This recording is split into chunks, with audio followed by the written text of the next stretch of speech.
ধোকা, আমার লগে ধোকা। এমনি করে বুঝাইলাম, এরপরে আইলো না।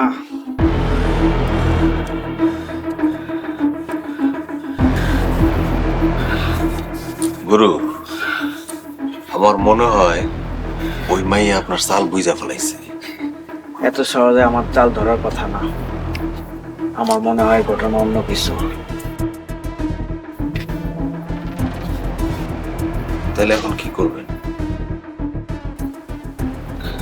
কিছু একটা করতে হইব, এটাই ভাবতেছি। গুরু, আমার কিন্তু ভালো ঠেকতেছে না। আপনি বাইরে থেকে আইসা একটা বিবাহিত মাইয়ারে তুইলা নেওয়ার প্ল্যান করতেছেন। এটা যদি কোনোভাবে গ্রামবাসী জানে, তাহলে কিন্তু জান নিয়ে পালাইতে পারবেন না। মাইশের মাথায় লবণ রেখা খাওনের যার পেশা, হ্যারে তুই মাইশের ডর দেয়াস।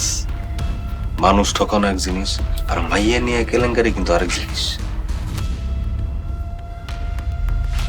করতে জানলে সবই এক। তুই খালি দেখ তোর গুরু কি কি করতে পারে।